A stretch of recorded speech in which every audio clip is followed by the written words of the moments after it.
Oh, okay.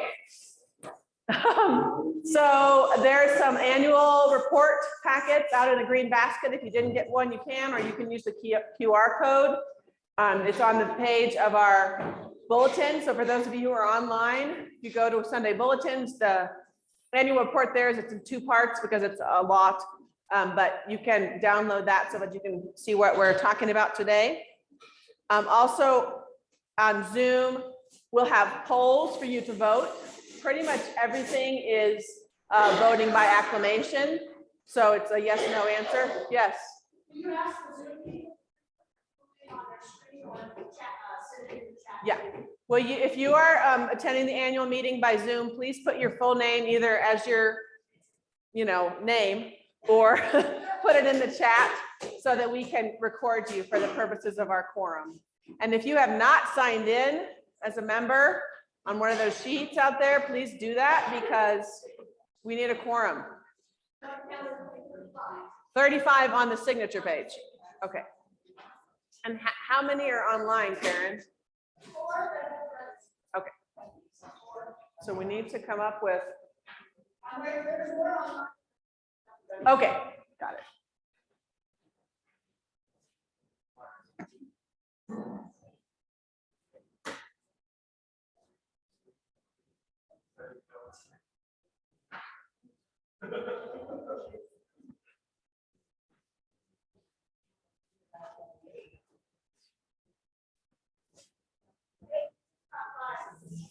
Okay.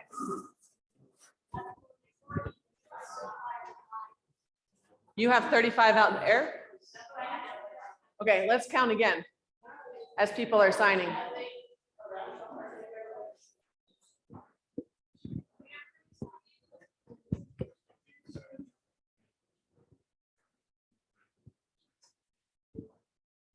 And remember, you cannot vote for people who are no longer living. Is that a bad joke?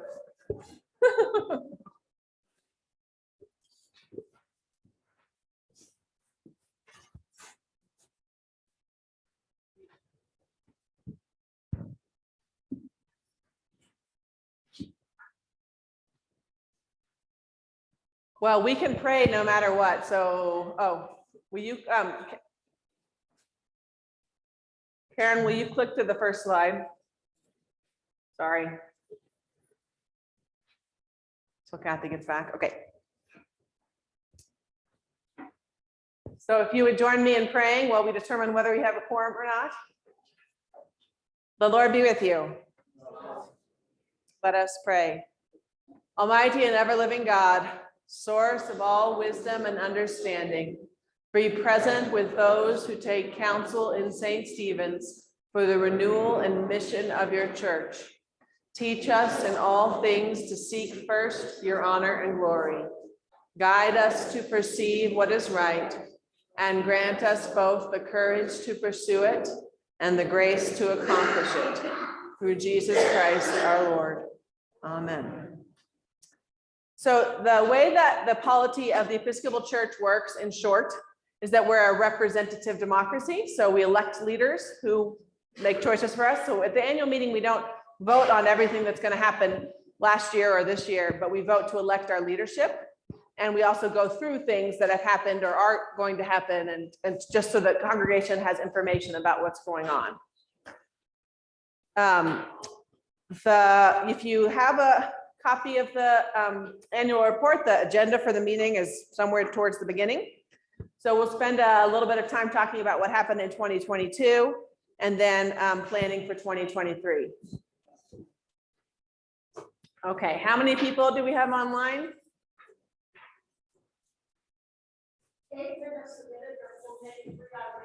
Okay. We did it. Woohoo! 50. Yay. Thanks, everybody. I'm now officially declaring a quorum in the beginning of our annual meeting. As our first order of business, we're going to elect a clerk for the meeting. So I'd like, wait, I don't get to make motions, do I? Because I'm running this meeting. Someone make a motion to elect Cindy as the clerk for our meeting. Ruth's got it. Second, over here. All those in favor of Cindy taking notes of the annual meeting, say aye. Aye. Any opposed?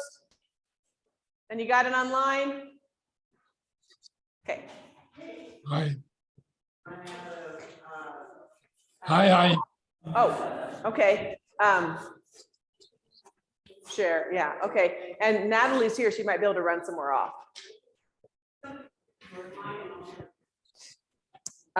Okay, so we went round and round trying to decide if this is the 2023 meeting or the 2022 meeting, and then we're approving the minutes from the 2022 meeting or the 2021. But anyway, I need a motion to approve last year's minutes, which are also in the packet that you have. Mimi's got it. A motion from Mimi, a second from Anthony to approve the minutes from last year's meeting, annual meeting. All those in favor say aye. Hi. Opposed? We have minutes. Okay, so I just want you to take a minute or two to turn to somebody next to you, or if you're online, turn to somebody online and share something that you're grateful for from the last year. It could have nothing to do with church, but this is the church's annual meeting. So if you can think of something from church, that's good too. Just take a minute to share your gratitudes with the people around you.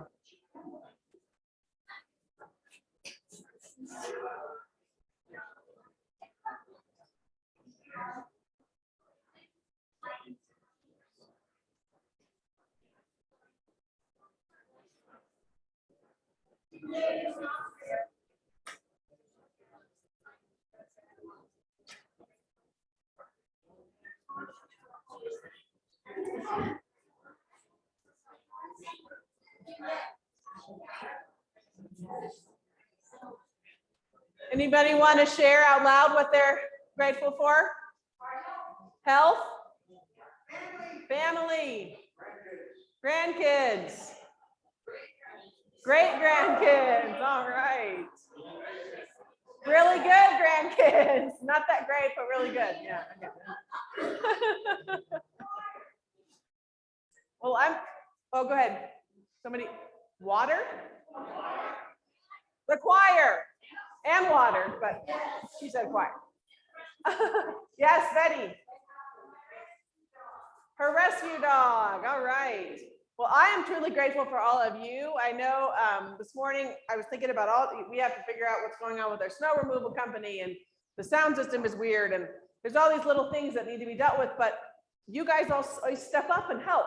So somebody was out there shoveling the walks this morning, and we have a wonderful tech team trying to make things work, and so many wonderful volunteers helping set up our coffee hour. And this church really wouldn't be what it is without all of you. So I'm truly, truly grateful for all that you do. We also need to share our gratitude with our two vestry members who are stepping down from completing their 3-year term as vestry members. They each get a little cross as a gift with their name and gratitude, expressing our gratitude. However, they're not here yet. We can pretend that's because of shipping delays and not because I waited too long to order them. But you will have them. They are in the mail.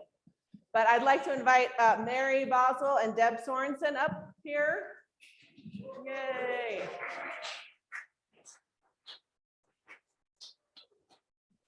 They both did so much for our vestry and continue to do so much for our church. These are two women who you see everywhere, and I'm sure you will continue to see everywhere, but we're giving them a break from the vestry. So thank you guys so much.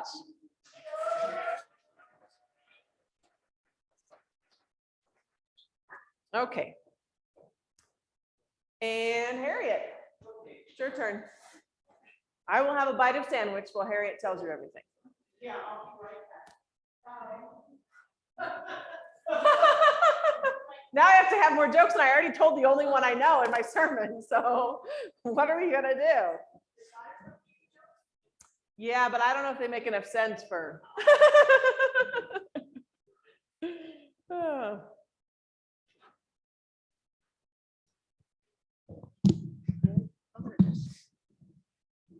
Yes, sir. Oh, Joe knows a joke, I bet. Yes? Oh, okay.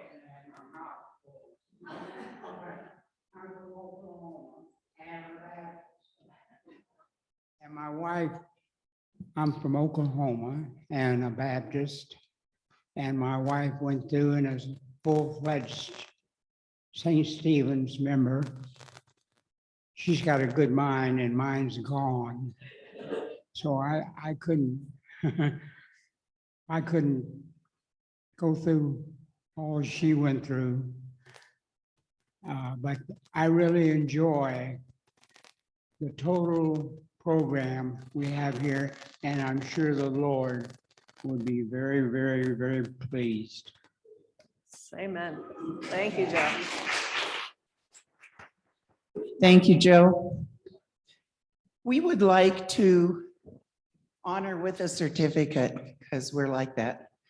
The people who at St. Stephen's are so incredibly important to us. This year, I'm looking to see, oh, here, Natalie. And Gordon's going to need one of those too. Because he swore he'd share with me. Gordon, I'm up with the Burkharts. You'd think we weren't ready for this, huh? Okay, we have our most valued parishioner award at St. Stephen's. On any given day, it could have gone to any one of you, because without you, we're nothing. But this year, we're really pleased to honor someone who has thankfully taken over the altar guild. Okay, and Jesus. We always honor Jesus, I hope. Ruth LaFrance, your Come on time and down. effort.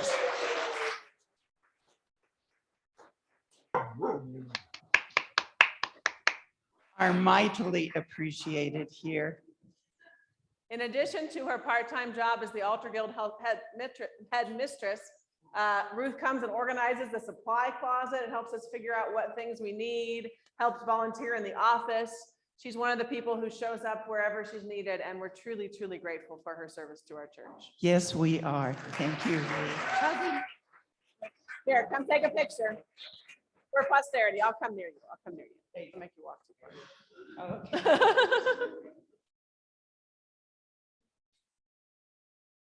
Don't worry, Zoomers, we're coming back.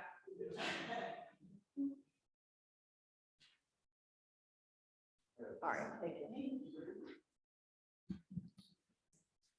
We also have, in memory of our dearly departed Elizabeth Starkey, the Elizabeth Starkey Service Award.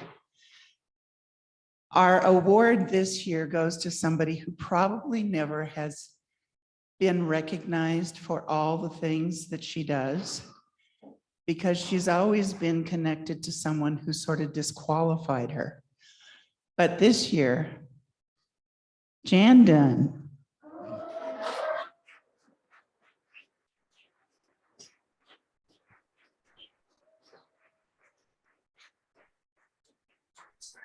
You get the coveted piece of paper. Oh, there's gifts with these too, but they're also not here, sorry. But we meant to do it.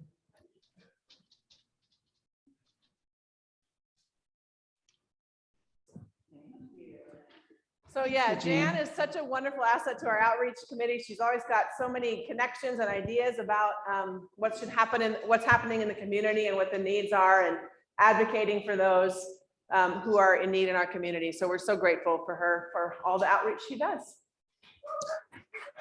Yes, we are. And don't worry, we have a few more people we'd like to embarrass. Oh, yes, we do. One of these people I don't see here. Yeah, he's not. Okay, we wanted to honor Steve Bradley, you know, daddy of our priest. And I said they couldn't give him an award because he's my dad, but they insisted. But we were wrong.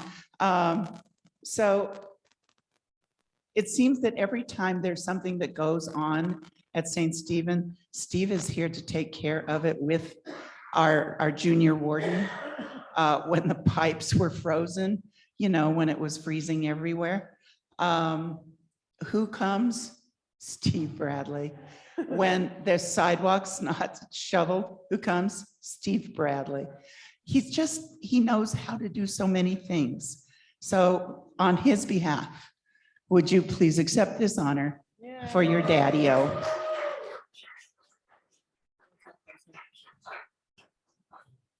We'll Photoshop him in. He's in Maryland. Good So- enough. Now, our next two awards kind of go together. It's a wonderful thing for me to be senior warden. And I know that Betty would say it's a wonderful thing to be junior warden. But with us come husbands. Oh, geez, I'll cry. So I wanted to bring your attention to some of the wonderful things that Jim Willis. I'll do it. That Jim Willis and Gordon Heil have been doing.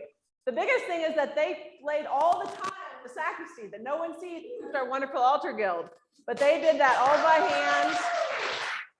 And they had to level the cement, and they're always here with their respective spouses doing various tasks at their bidding. And so we're so grateful, because we wouldn't have that wonderful sacristy without them. And there's so many things they do. So we wanted to give them an honorable mention. The vestry voted to. But we really appreciate the fact that they're here.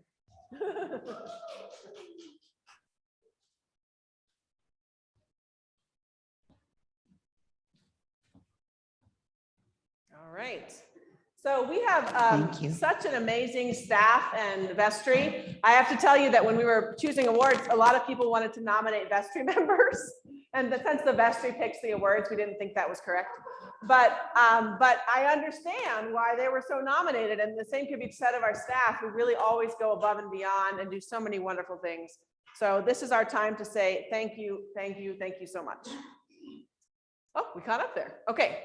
So the next thing we're going to do is a little different from what we usually do in annual meeting, but we're going to take a quick moment for Bible study because I want to talk about what we're going to be doing this year around discernment. And so you may recognize this scripture from the last, usually it's on the Sunday after Easter. And I'm going to read it. I've made it really big so everybody could see it, but that means it's on a lot of slides. So, but it is in your packet. There's a section called discernment. And I believe this scripture and its questions are in there. But Thomas, who was called the twin, one of the 12, the bells still work, was not with them when Jesus came. So the other disciples told him, "We have seen the Lord." But he said to them, "Unless I see the mark of the nails in his hands, and put my finger in the mark of the nails and my hand in his side, I will not believe." A week later, his disciples were again in the house, and Thomas was with them. Although the doors were shut, Jesus came and stood among them and said, "Peace be with you." Then he said to Thomas, "Put your finger here and see my hands. Reach out your hand and put it in my side. Do not doubt, but believe." Thomas answered him, "My Lord and my God." Jesus said to him, "Have you believed because you have seen me? Blessed are those who have not seen and yet have come to believe." So I'd just like you to turn again to the people around you, maybe 3 or 4 people, if you're willing, and share any of the answers to these questions that you're willing to share. How does the scripture speak to you? Are there ways that your faith has been changed by what you have seen or experienced? And are there things you believe in even though you have not seen or experienced them? So we'll take maybe 5 minutes, just a little toe dip into Bible study. Turn to the people around you. How does the scripture speak to you?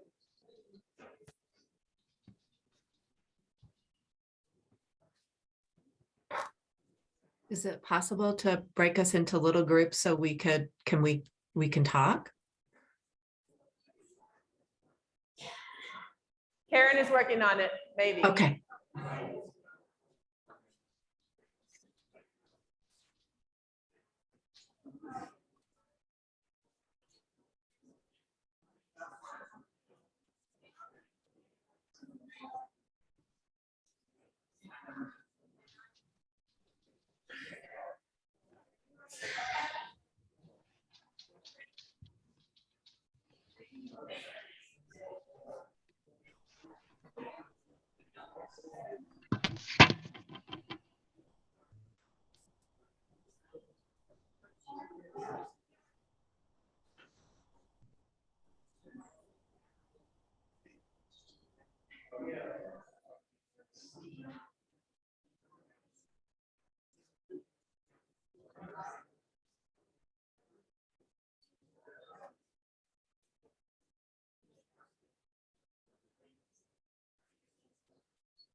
I know this is a conversation that could go on, but maybe finish up the thought you have. Or the story.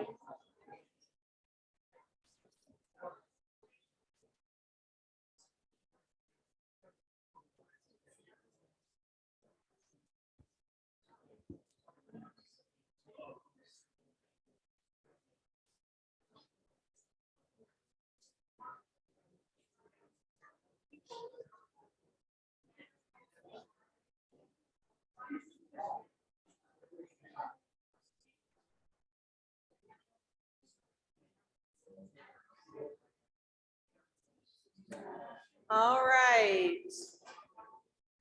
Finish the sentence.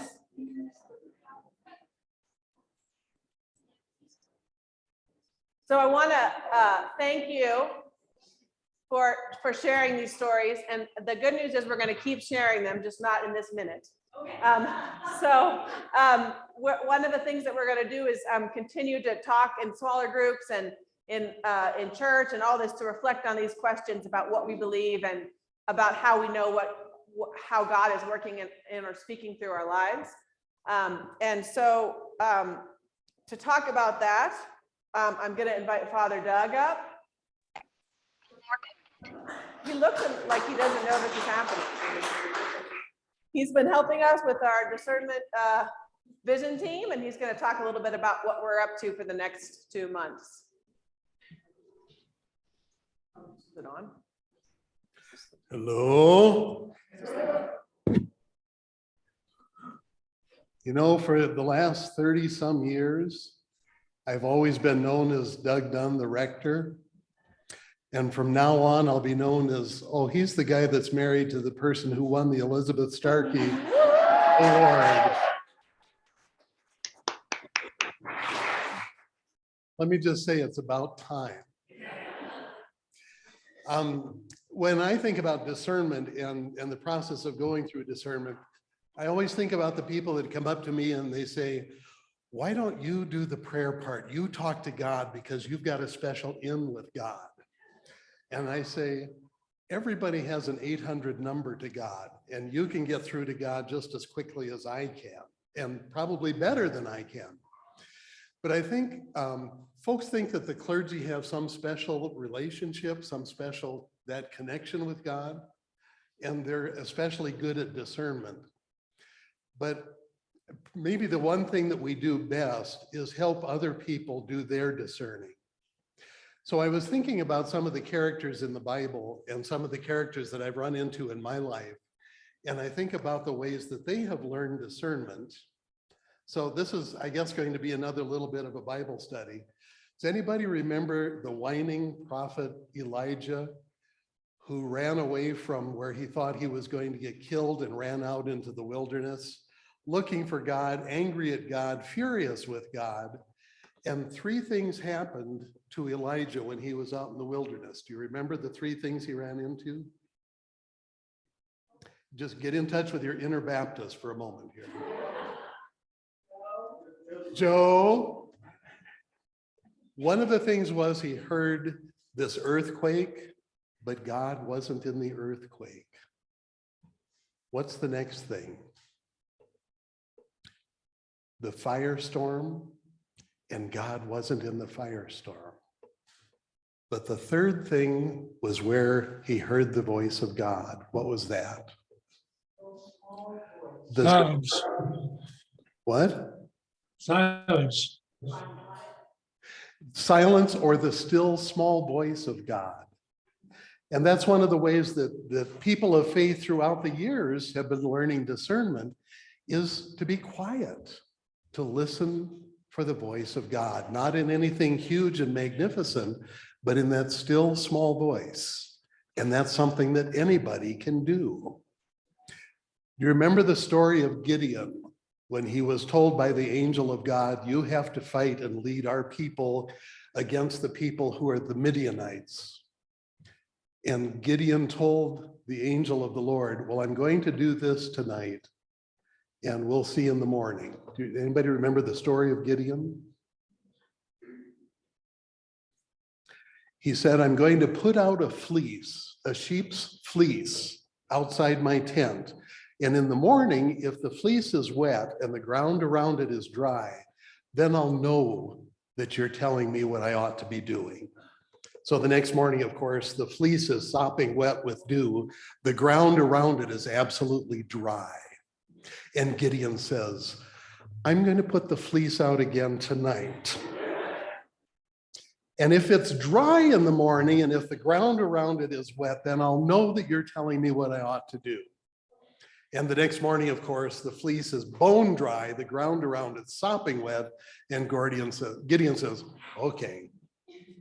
So it's come to be known, especially in Baptist circles or other fundamental circles, putting out a fleece, putting God to the test and saying to God, if this is what you're asking for, let me see in a sign that is going to be absolutely undeniable.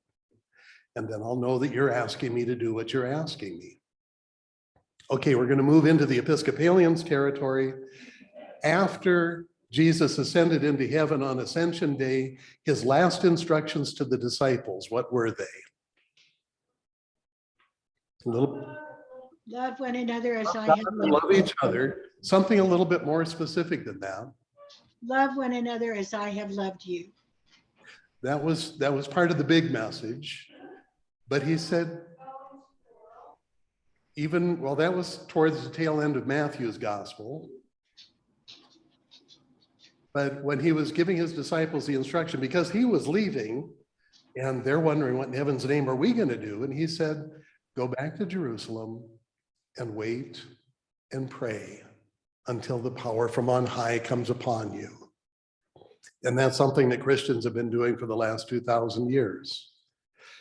Just go and wait and pray until the decision is known to you. And it's something that clergy might happen to know, other people might get to know too, because there isn't any distinction between one or the other.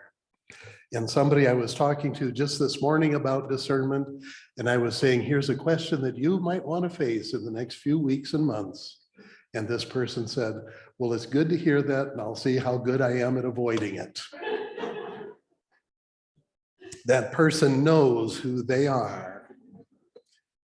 But it's something that's available to all of us. And I'd like to invite George Biedenstein to come up and talk a little bit about discernment from his point of view too. But it's something that God is saying, I don't have a special gift for just the clergy. My gift, my spirit, and my blessing is for all of you.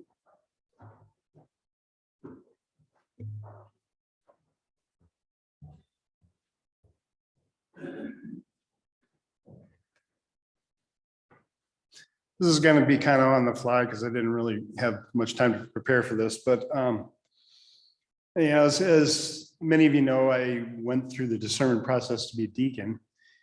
And part of the discernment is deciding what you're going to do and what you're cut out to do and what your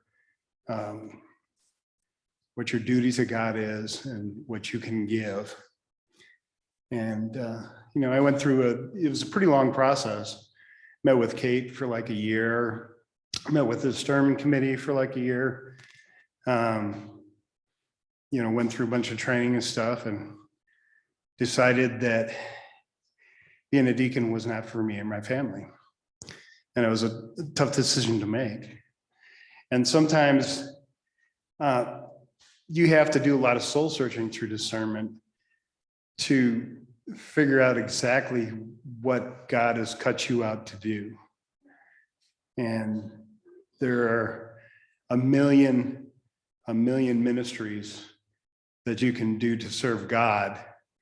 And they may not be big, involved ministries, but they may just involve talking to someone who needs to have an open ear, or to help out with the church, or to help out with a neighbor, just to serve anyone. And that's what we're here to do. We're here to serve God, and we're here to serve each other. And wherever you can do that, that's what you should do. But discernment is mainly just thinking and seeing what talents you have and what gifts you have and how you can make those gifts work for other people. And that's about it.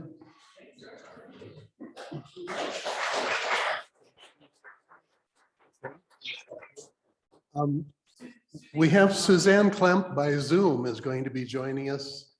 And I'm betting that we have the technology to bring Suzanne up here. Supposedly. I hope so. Here, Suzanne. You can hear me, but you can't see me. Kathy and Karen, can we bring Suzanne's picture up here too?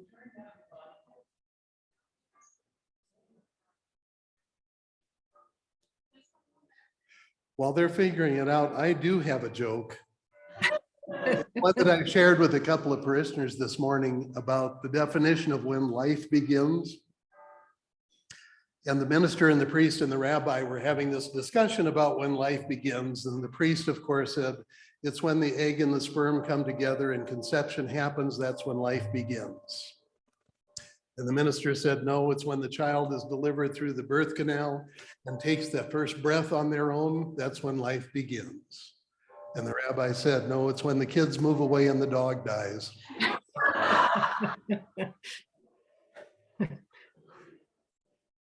Which is another discernment thing, but.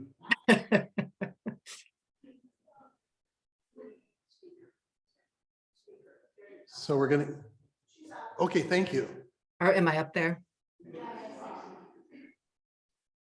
So yes, go ahead. You can hear me and everything? Okay. So Kate had asked if I would, or I volunteered. I guess it was the Holy Spirit that said, yes, go ahead, do this. To talk about how God speaks to me. And there really are many different ways, even for just me. And I'm sure and I feel like there's an evolution, even lots of different ways. Sometimes it's a conversation. Sometimes it is just listening, waiting to hear the still small voice.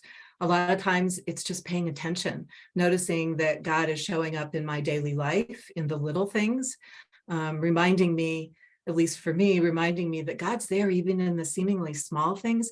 He's certainly going to be there in the big things for me. Sometimes it's just pure inspiration to take some action, to do something, to follow some lead somewhere. And sometimes it's just letting go and taking that first small step. And sometimes it seems pretty loud and clear, and yet I still don't know what God's really saying to me or asking me to do. Even when it seems like, oh, I heard this booming voice. So all I can do in those moments is just to let go and to trust. Do I always listen when God calls? No. Will God come back around? Yes, you betcha.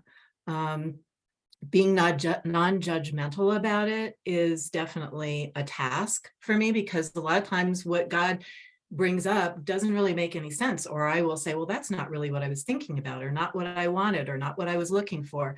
Well, God usually has a better answer. He usually has something I haven't even imagined or thought of. Someone once told me that God has 3 answers to our prayers: yes, not yet, and I have a better idea. For me, most of the time, God has a much better idea and things I haven't even imagined. Forward day by day today, their question, their kind of moving forward question, I thought was awesome. It was, when has God done something unexpected in your life? And I'm like, wow, there it is right there. Always unexpected for me.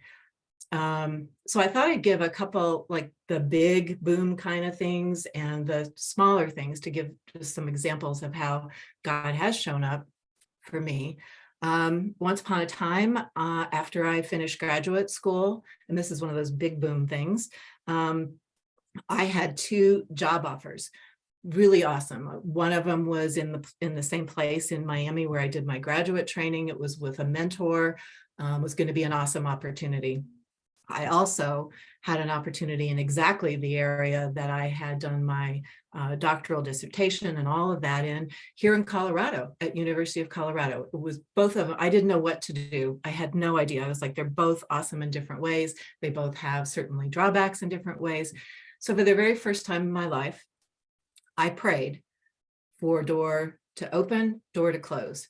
I had never done that before. It was scary, but I prayed for the door to open and door to close. The very next day, I kid you not, the very next day, the person who had offered me the job in Miami called and said, I'm so sorry, I don't know what happened, but the job opportunity is gone. I was like, okay, I guess I'm moving to Colorado. That was one of the times I listened. It seemed pretty clear to me that that was an answer. And so here I am, and the rest was history. There are other times when I have just been quiet and gone to what I call one of my prayer stations in my home. And after just being quiet, doing some meditating, I said, just kind of nonchalantly, okay, God, so, okay, what's next? It was Sunday, like, what's next? And he said, go call Betty. And I was like, Betty who? I have a friend back east who was dating a person named Betty at the time. I'm like, I don't even have her phone number. Like, what? Go call Betty. So I was like, oh, well, I know Betty Rich, and we've been on some committees together. Go call Betty. I'm like, okay, this is really weird. Doesn't make any sense to me, but fine. So I did. I went and called Betty, and we had a lovely conversation. And at the time, I had an inspiration about doing a group at St. Stephen's, like a seekers type of group, or for questioning and maybe some support. And Betty was all about it. She was like, oh, that's really great. So here I'm thinking, yay, this is what we're going to do. Well, guess what? That group never really took off. Betty and I continued to have conversations. And in this past year, when I was going through some of the most challenging things in my life that I had never, ever faced before, Betty was there, and Betty was one of the people that was raising the flag of hope and was a support for me. Totally was not what I would have ever imagined the phone call was about, but Betty is awesome, and I've continued to talk to her just about all kinds of things, spiritual things and other. And so it was definitely an unexpected. On the side of little things, which may sound really silly, but I love it because it's still sort of like, hey, God's here and God's got a better idea. One day I was doing errands fairly recently, and I needed to get a whole bunch of things done. There wasn't enough time. And I was starting to stress out because I was like, I needed to go get my new prescription and I needed to go get eye drops, and how could I get all this in? And okay, take a breath. Let's think about this. Like, what is that? And then I got quiet enough to hear the still small voice say, just go to Walgreens. Well, the last time I was at Walgreens to get my prescription, I waited literally 45 minutes in line, had a lovely time with the people around me, but 45 minutes, script wasn't even ready, blah, blah, blah, blah, blah. And I'm like, well, if I go there, why don't I go to Walmart for my eye drops? And I just like, okay, just be quiet and let's just go to Walgreens. Well, I go to Walgreens, I walk in, there is not a single person in line for prescriptions. Never happened, never. Nobody's there. I'm like, oh, good, I'll have an opportunity to go to Walmart too. My prescription was ready, kind of in the flow with the Holy Spirit. I wandered over and I was like, oh, hey, to one of the workers, by the way, I wonder if you have, this particular type of eye drop. Well, I don't think we do, but go there, there's eye drops over in this section. So I just kind of wandered over there. Lo and behold, there were exactly the eye drops that I needed right there. I didn't even need to go to Walmart. It was done. I was home earlier than I had even imagined. It was just like, what? So for me, a lot of times what happens, seeing God show up in those little things, I feel like there's this little smile and sort of giggle of like, I got this, babe. Just like let go. And when I do, those kinds of things happen. So what I found is when I'm on my way and I've got my ideas and my plan of what I think I want to do, and this is what I want, God will, even if I'm being that stubborn, will sort of redirect me somewhere else. It looks like a big fat no or something like that, but it's redirecting me to pay attention. Like, here's what I really have for you. Isn't this better? It's always a better idea. One of the churches I used to love to drive by from time to time, they had these wonderful marquees, and one of the marquees once stuck with me, and I loved it. It was said, if God is your co-pilot, then you better change seats. So God has shown up for me in a lot of different ways, but mostly my task is to not judge what he's telling me, to try to follow and trust that. But it's still a work in progress for me. I can tell you that for sure. But when I do, there is such joy because he has an idea that I've never even thought of. Thank you, Suzanne. And I'm hoping at this point that all of you are thinking to yourselves, well, I've done that. I've gone through things like that. I know what they're talking about. And then imagine if there's a whole congregation of people saying, we're listening, Lord. Don't you imagine that God is going, yes. Thank you so much. Thank you, guys. Thank you. Oh. So we did this exercise because this year we're going to be focused on discernment, and that can be personal, but for our instances, it's also congregational. So, we already have a sense of who we are and what we're called to some degree, but we really want to focus this year on what is God calling us to next. And so for the next couple of months, you are going to have an opportunity to share these. I sent some questions to the men's group and the Gastromartyrs and the Daughters of the King and all kinds of groups. If you are meeting with other people from the church, even at coffee hour, you might share some of these stories from your own life of where God has spoken to you, or where even just simple things like where you're seeking or understanding God.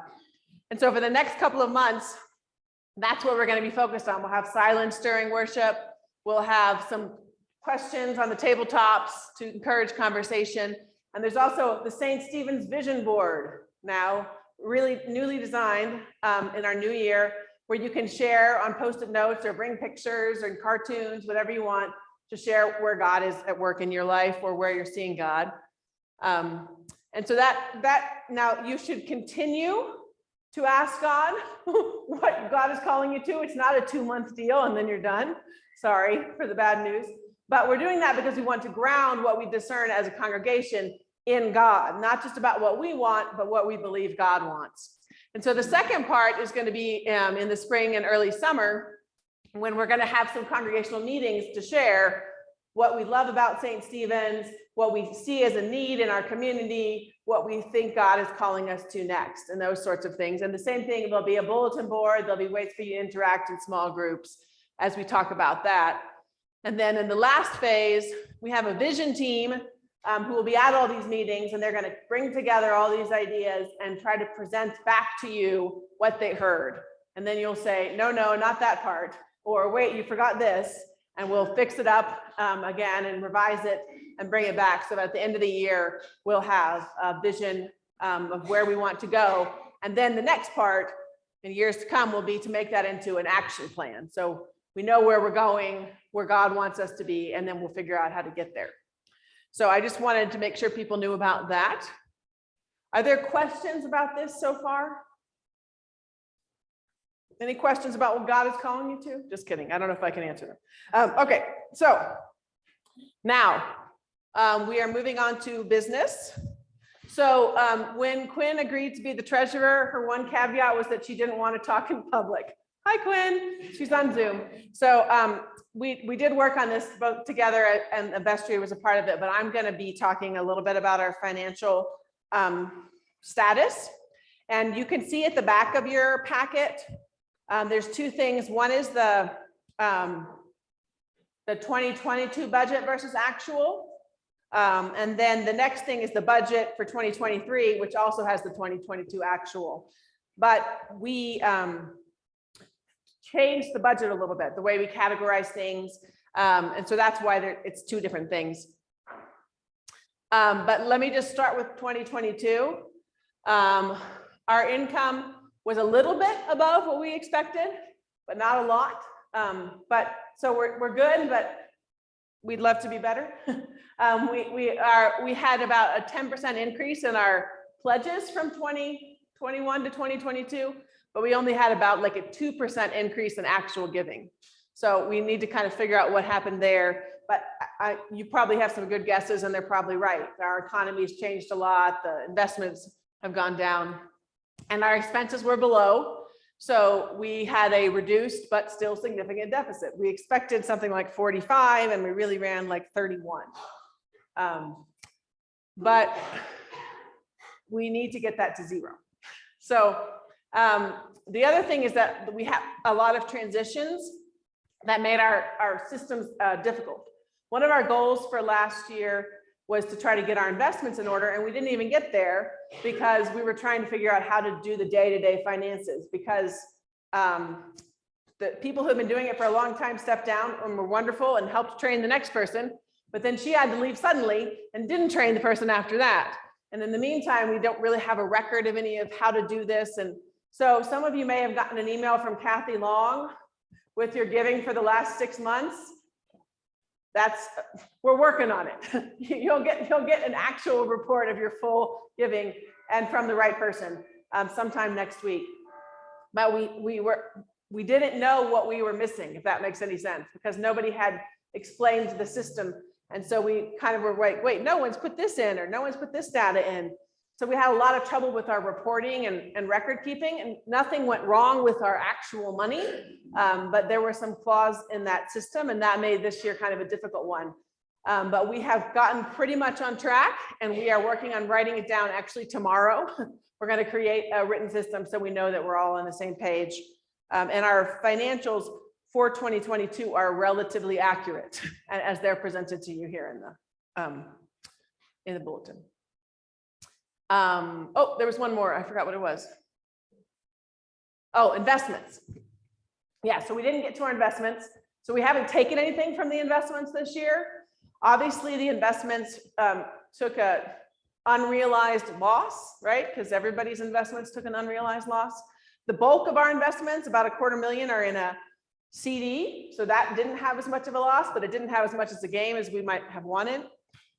And a small amount, almost $50,000, is in stocks and bonds and all that stuff. And that took about a $10,000 hit. But again, it's not realized. We haven't taken that money out.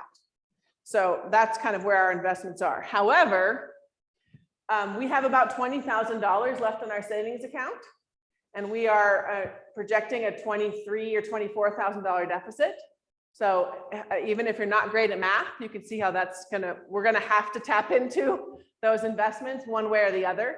So that has to be a focus for this year, to figure out how to get those all into one place, or whatever system we want them in, and to figure out how we're going to use them to cover our deficit. And the vestry several years ago, they want to keep at least $150,000 in our savings or investments in case of an emergency. And so if we continue to run a significant deficit, we're getting very close to the point where we're going to have to cut expenses if we don't have an increase in income. So as we discern what our church is called to in the year to come, we have to keep that in mind about how are we going to balance our budget so that we don't have to totally drain our savings in order to meet our basic expenses. Okay, now I'm ready for the next slide. Okay, so now we're looking at 2023. So we made some changes to how we categorize the budget. Again, not money in and of itself, but how we keep track of it. So for example, we used to have a category for pledges and non-pledges. And so if we got checks from somebody we didn't have a pledge card from, we would put that in a different category. But we have about 12 different people counting the money at different times. And so it's very hard for them to know who is what. So we just put all the checks in one category this time. And of course, the pledges are going to be the bulk of that. But all of our electronic giving, ACH, checks, it all goes into one line. That way we don't have to try to figure out week by week who has pledged and who has not. And we also combined, we used to have categories like, I can't even remember, it's like the website fee and the music fee and the Microsoft Office fee, and they all had their own line. So now we just have a line that says subscriptions. But in any case, if we need to know what exactly we pay for Microsoft Office or what exactly we pay for the website, we can find that out. But for the purposes of our record keeping, we're not breaking it down into that finite of detail. I also basically restructured the budget in order of cost so that you could see in the expenses what the bulk of our costs are. Administration should probably go below buildings and grounds, but and you could see that the bulk of our costs are costs that we don't necessarily have a lot of control over and that are sort of fundamental to running the church as we currently do. Our pledge income for 2023 stayed about even to where it was at this time, what had been pledged for 2022. So yeah, and I said most of our expenses cannot be adjusted, and we're not closing the deficit with the income as quickly as we had hoped. So we have to discern what our plan B is going to be. If we don't have more income, what expenses are we going to cut? So that's the bad news, but maybe it's the good news because God will show up and help us live into whatever we're called to next. Do people have questions about last year or this year's budget? Yes.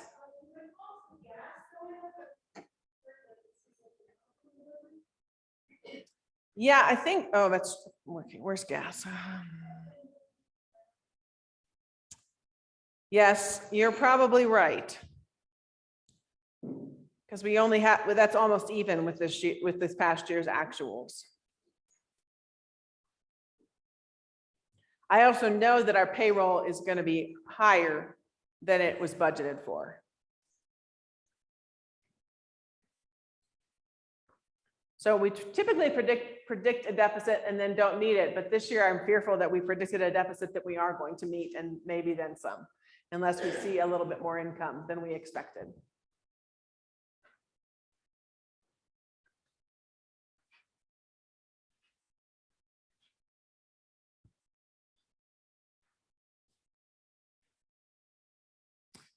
Okay, so here's the whole budget. I forgot I did this. Okay, so the actual versus the budget, right? So our income and expense, like I said, expense was down a little bit this year, and we budgeted it to be down for next year, and our income was about the same.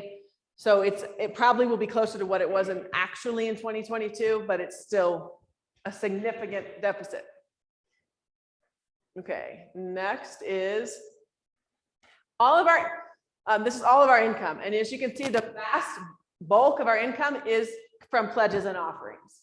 My daughter asked me the other day, how does the church make money? And I said, well, people put money in the plate, and that's the long and short of it. Some people give it, do it online or through ACH, but the bulk of our income comes from what people give to us, between the first line, which is pledges and offerings, and then the loose offering is the cash that we can't account for, so to speak. We don't know where it came from. It's a gift from God. And then the special offerings like Easter and Christmas. So that's what makes up all of our pledges and offerings, which is the bulk of our income. And then the other sources we have for income are, some people make donations for our building, and then some people make donations for special things. So we bought a new fair linen last year, so people made a donation to cover that cost. And people make donations to the flowers, outreach, that kind of a thing. And a lot of these things, I don't know if you can see the asterisk, but it says balances, right? So we spend on flowers what we get in on flowers. And whatever is gets donated to my discretionary fund goes into my discretionary fund. They're even. So even though there's a number in there, changing it's not going to make any change, because we have to change the other number that says it goes out. Okay. So the biggest expense for our budget is our staff. And we went ahead and put everything together this year. We used to have music in one place and buildings and grounds, but this is everybody, all the staff, a full-time priest, a part-time administrator, part-time sexton, part-time musician. And then contract labor includes some of those people, as well as the supply that we have. I have pension, health insurance, all these things. And that adds up to probably the largest expense. It's, what is that like? Not too, yeah, it's like three. Did we change the health insurance plan again? No, That was just the increase from last year. no, I think that number of the actual is incorrect. I think because it's got, either there's a bill that got credited to the wrong place or didn't get paid. We had a significant bill. It's almost $8,000 because things had been the check didn't get sent, or it did get sent and then it didn't clear. And then, so it was several months, but it just cleared. So it doesn't register here. Yeah. And so why is payroll 22,000 less than why are we Yeah, because we didn't know what we were doing. The record, we had to guess based on the records that we had. And there's two things that come out on payroll. One is a direct deposit and one are checks. And we counted only the direct deposit, not the checks. So that's why that happened.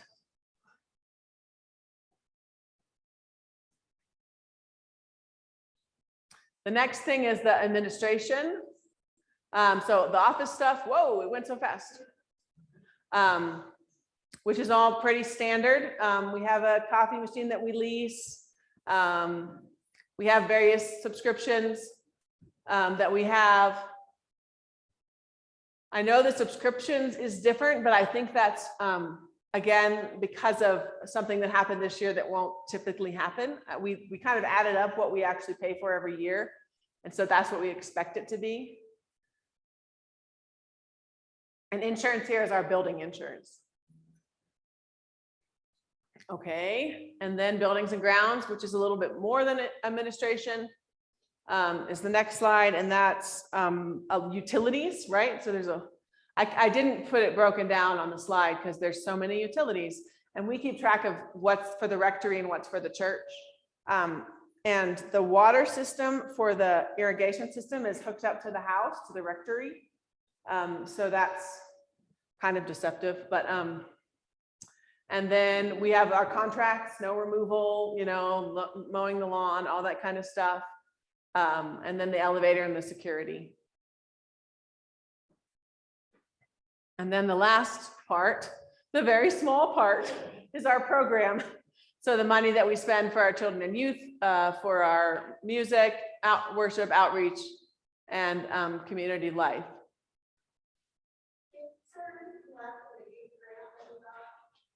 I don't know off the top of my head. I'd have to look into that. But if it is, it's not, it's maybe 1,000 or 2,000. And we did, like, when the children and youth do something like go to camp or whatever, it's usually a third, a third, a third. So that's why there's income for children and youth and excome expenses. So that's why it's not quite the same. 1,000 of that is what we're going to pay. And then there might be additional income or what we're estimating we would pay. Here we go. Any other questions I can answer? Yes. Nowhere. We used to advertise in the Aurora Sentinel at Easter and Christmas. And so that was a past budget. And we also use that money to buy banners. So if we make a banner or a sign. Yes. I'm sorry, George, yeah? Because we moved Gwen's salary into, yeah, into contracted, yeah. Yes. Oh, I'm so sorry. Yes, he asked why music had gone down so significantly, and I said it's because the bulk of the cost of music is the salary, and we moved that into the salary category. Yes.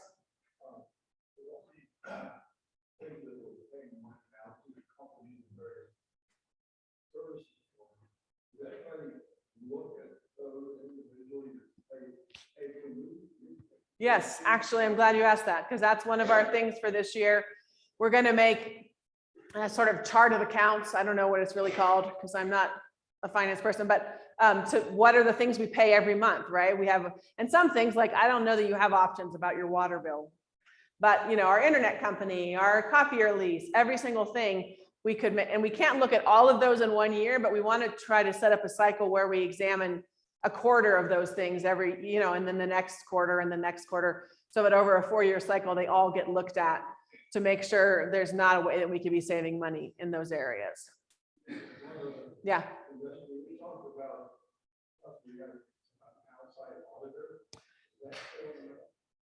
Yes, but there's no money in the budget for that. So if we do that, we'll have that. Oh, sorry. I'm sorry. Thank you, Karen. He asked if we were going to have an outside auditor, and we do want to have an outside auditor come, especially with all of the issues we've had in our transition with bookkeeping. And again, like no one suspects any foul play, but we need to have some help from the outside to make sure all these systems are working. And so that is something we want to do. We didn't budget for it, but I have been talking to the diocese and the diocesan treasurer about people who will do it for free or cheap as a resource. But that is a plan for 2023 to have somebody come in and tell us what we still need to fix.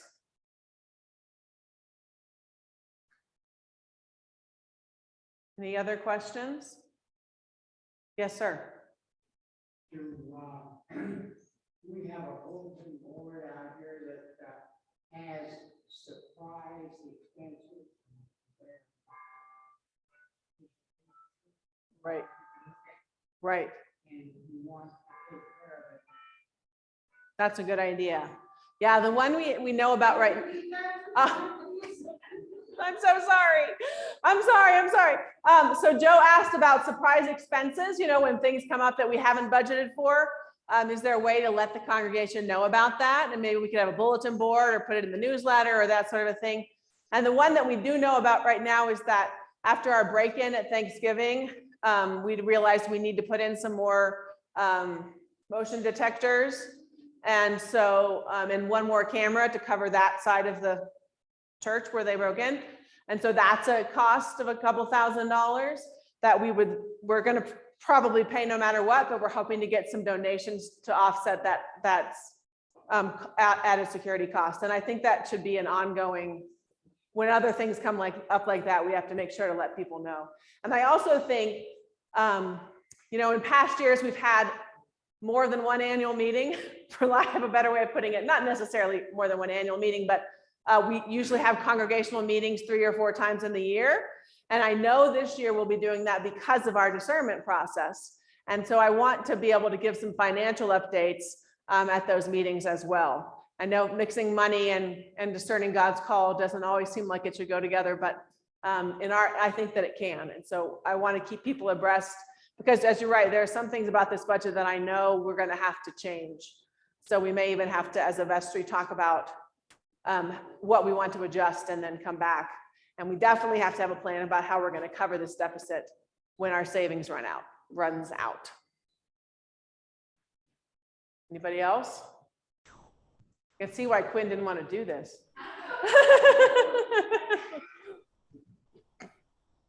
No, you guys are very wonderful and nice, and thank you for being gentle with me, especially because I don't always know what I'm talking about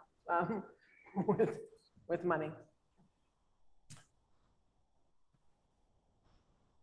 Okie dokie. Oh, that's questions. We did that. Okay.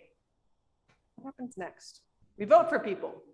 Okay, so this year we had two wonderful new wardens and a new treasurer. And they've all agreed to continue for another year. Woohoo! So you don't technically get to vote on the senior warden, but I just threw them all in together. So you should affirm her because she's done a wonderful job. So I need a motion to affirm or continue, reaffirm, reelect Betty Rich as our junior warden, Quinn Hollister as our treasurer, and Harriet Heil as our senior warden. So moved by Tom, second by Debbie. All in favor, say aye.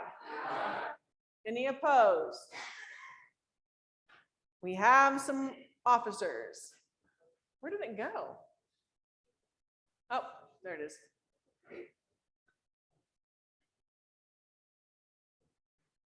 Okay. So the next thing is our vestry.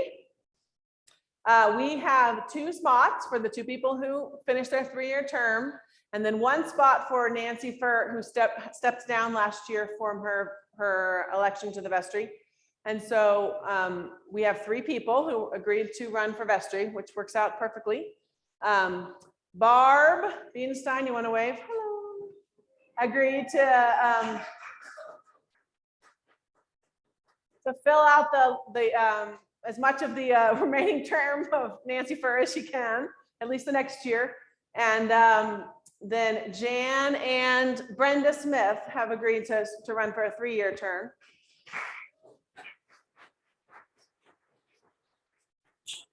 Brenda had a death in her family, and so she wasn't able to be here today. And so, but she is very sorry about that and very much looking forward to being a part of the vestry. So she wanted me to send her condolence, well, her regrets for not being able to be here. Yeah, we send condolences to her, right? So unless there is any objection, we have a vote for vote by.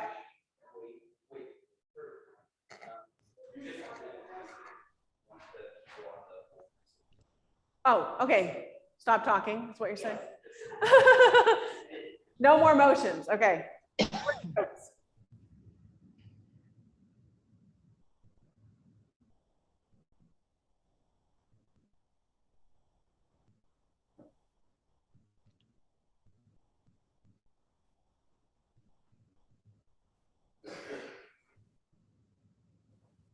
Okay, you ready? So if I can get a motion to vote for these 3 vestry members by acclamation. Debbie. All right, I almost called you Deb, and then I was like, that's not right. I kept going. You saw how I did. I saved myself. There's a lot of Debbies on the vestry. So, okay, so Debbie has a motion to elect these 3 by acclamation, and Mary Jane seconds it. All in favor? Aye. Any opposed? Woohoo! We have our new vestry members. So I'd like to say a prayer for our leadership. If you are newly elected or continuing on the vestry, would you stand up? And we'll pray for Brenda, who's not here. And those of you who are on our vestry, we're going to meet very briefly after this meeting. So if you'll just hang around in this area when the meeting is over. But right now we're going to say a prayer for our vestry. And I'm just going to make it up. It's very un-Episcopalian. And then I'll invite you to join your prayers in as well. Gracious God, we give you thanks for all the leaders and ministers that are a part of St. Stephen's, and we pray especially that you would pour your blessing upon our vestry and as they lead our church through this following year. We pray that you might guide them and strengthen them and help them to hear your call, not only in their own lives, but your call for our church. For what else shall we pray?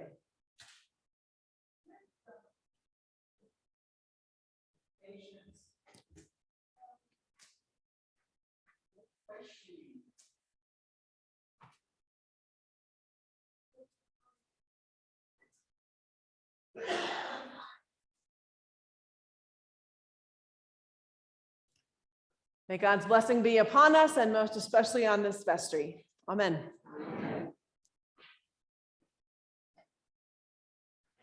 Okay, so I decided to make my rector's report a little short, at least the oral part of it. You can find the written part in your book. I think overall have had a really good year, and we're starting to get back into the flow of things.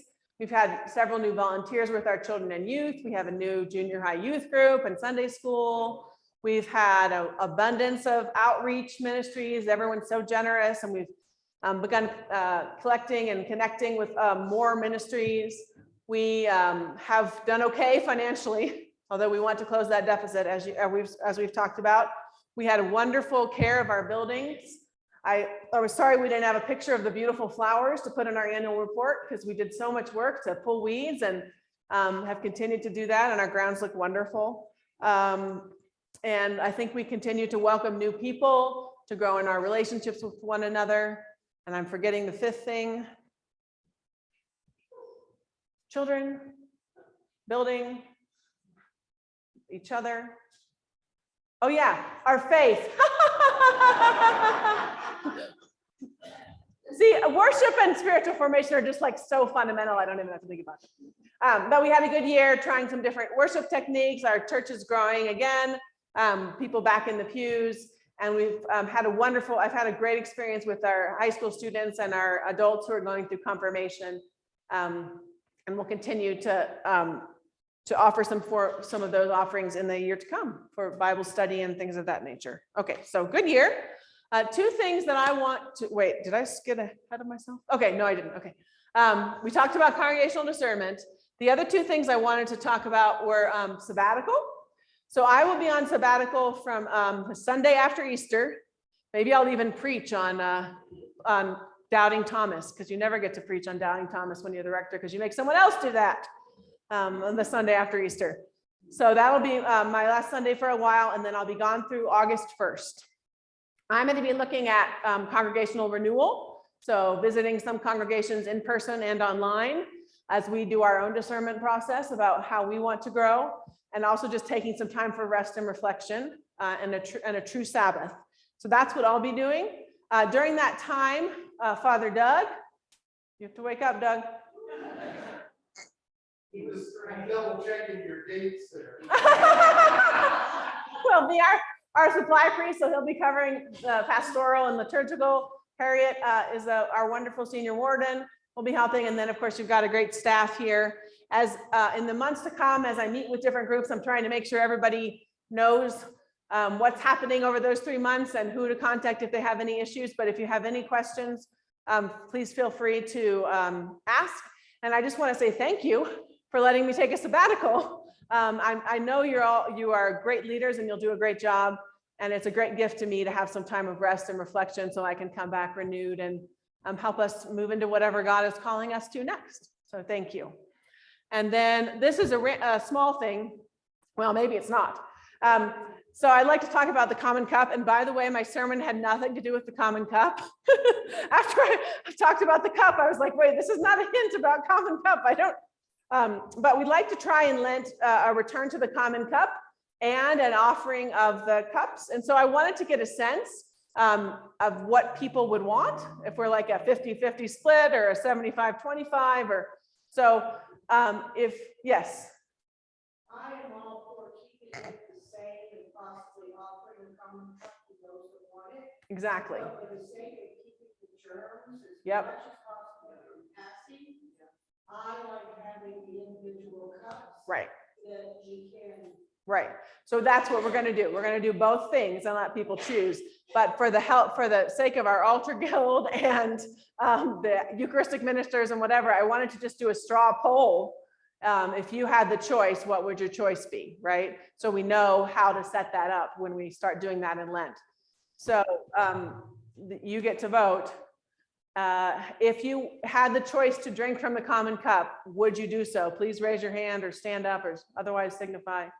Okay. And if, am I counting? No, I'm just rough estimating. Okay. And if, and would you, who would prefer to continue to drink from the individual cups? All right. I feel like it's about a third, 2/3 by my, yes.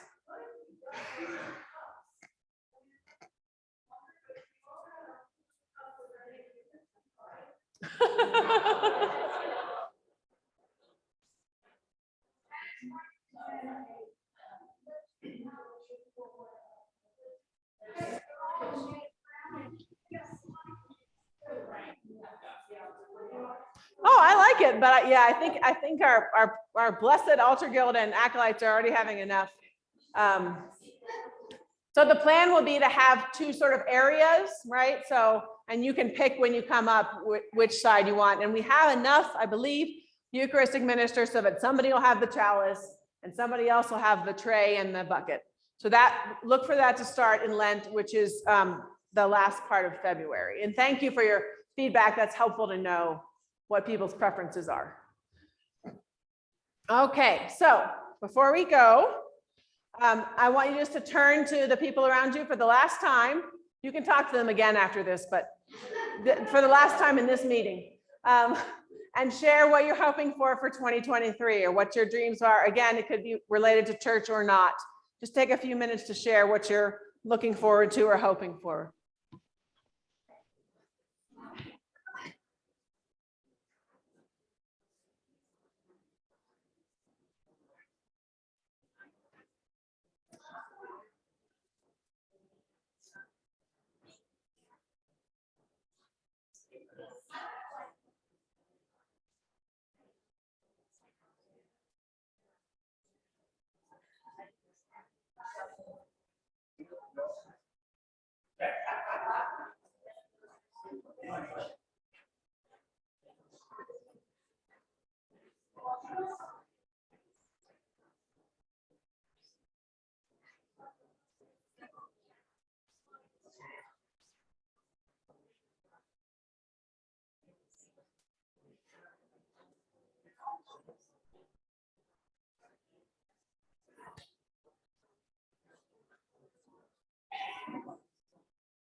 Right now, right?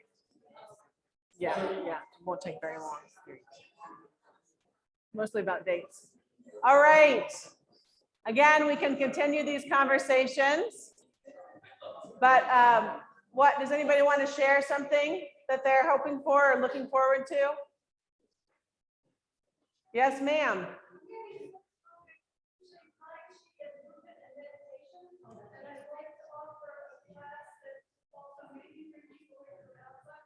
Nice. So Mimi said she's getting certified in Tai Chi, and she'd like to offer Tai Chi classes here at church, as well as some mindfulness meditation classes. That's great. Thank you. Any other hopes? Yes, ma'am. Yeah, Marcia. Yes. Yes, she wants us to keep doing Zoom. She hopes we can continue the Zoom with our volunteers and the cost. Yes. Anything else that people want to share? Yes. more than anything, I want to hope and pray that we have enough to keep Kate still wanting to be our priest here.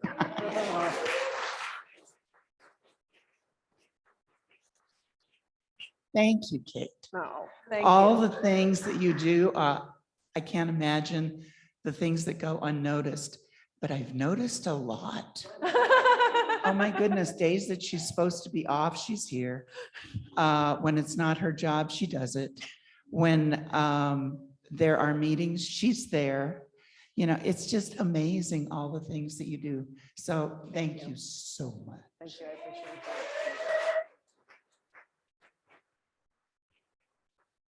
And I also wanted to thank Mimi because didn't officially serve a term, but she filled out half a year of a term on the vestry. So I've neglected to thank her, but she should be thanked.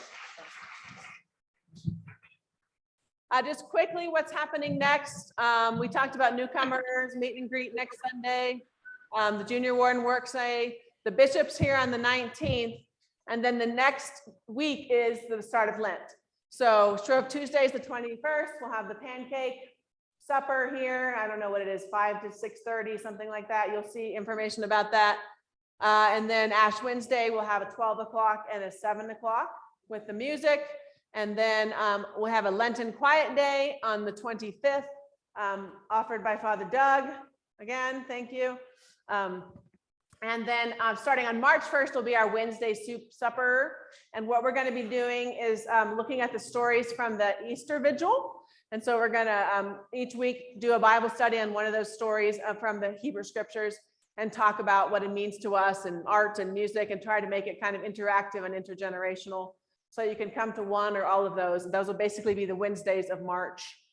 And then sometime in March, we'll have our next congregational meeting to talk about our discernment process and money. Those two important things. Anything else? Yes, sir.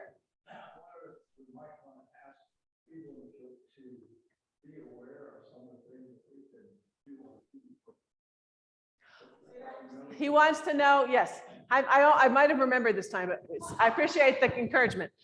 He wanted to know if we could tell people what kind of work we're going to be doing on the Junior Warden's Day. So I believe, Betty, we still have to paint the bathrooms. Is that right?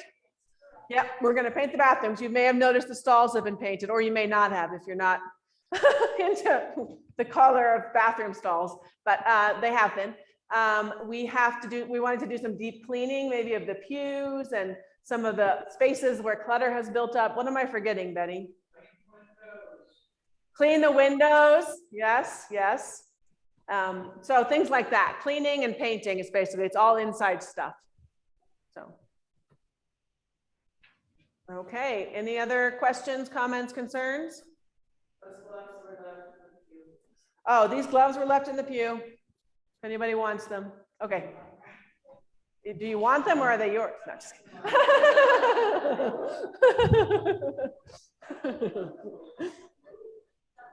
All right, so can I have a meeting? Not a meeting, a motion to adjourn our meeting? Somebody said it. Somebody else seconded it. All in favor of ending our annual meeting, say aye. Any opposed? Okay. Thank you guys again for all that you do and for being here today. Vestry, if you would just come up for like seriously 5 minutes, it'll be the shortest meeting we've ever had. Thanks everybody online. We really needed you this time.